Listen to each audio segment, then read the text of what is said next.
there's a bit of confusion sometimes about the costs involved in the community gardens.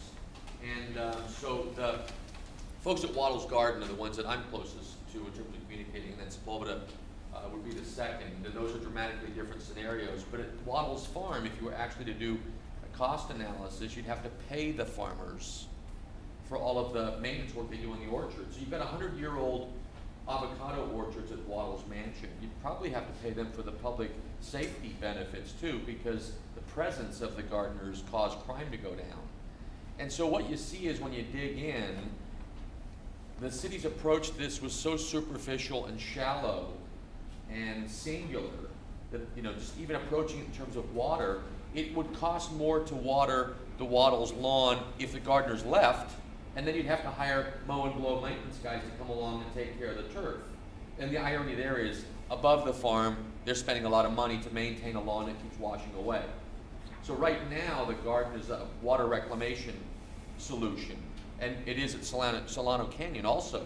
So Public Works would have to save a hill if Al hadn't planted fava beans and a persimmon tree, and the list goes on. So there's the odd element of who can we squeeze. So the notion that's being kind of attacked here is full cost recovery, which the mayor introduced. And here you've got to ask what's the cost. So part of the request could be that Rec and Parks actually do an analysis.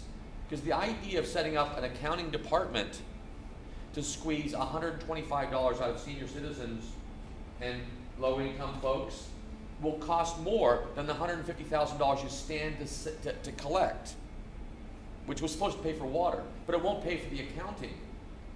And that's all, if the entire city were successful, that's all they would collect. And you haven't factored in, wouldn't we want to find out who doesn't have the money to pay and then encourage them to garden anyway?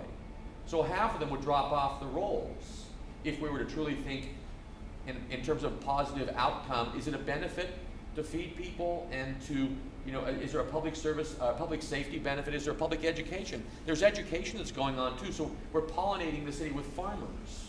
So anyway, for your consideration, there are two letters.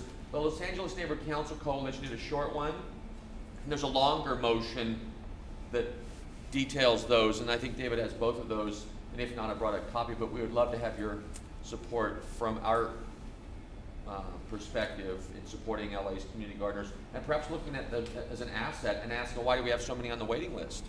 Why aren't we getting those people off the waiting list by giving them some of the chain link fence empty lots that are littering our neighborhoods? So for your consideration, there's the flip side of it. We should be encouraging rather than squeezing community gardeners. Okay, any questions or comments? This is on the agenda too, so we'll look for an action item. So,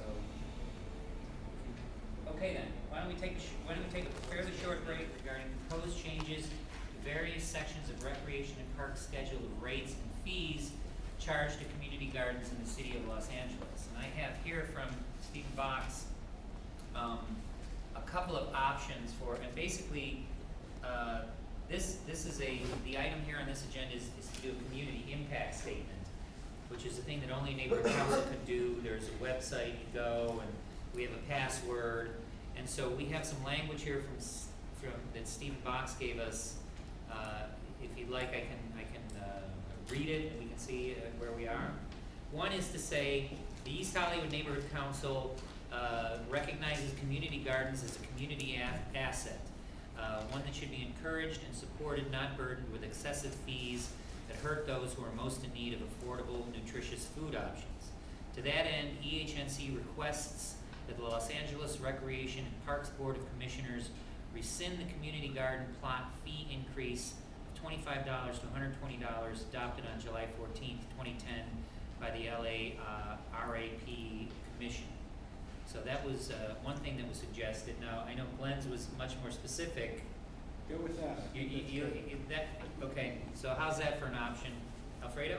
I'd like to move that we support this community impact statement, but include the 4 points that Glenn mentioned earlier that the Community Garden Council wants to ask council or the commissioners to consider. Okay.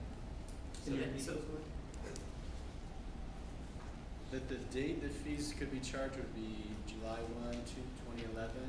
That a budget for the cost of running the garden be presented 3 months before the fees, and that gardens that are on land that has no water meters would have water meters installed, and gardens that are on land that have water meters, and the gardeners are paying their bill would not be asked to pay land rent.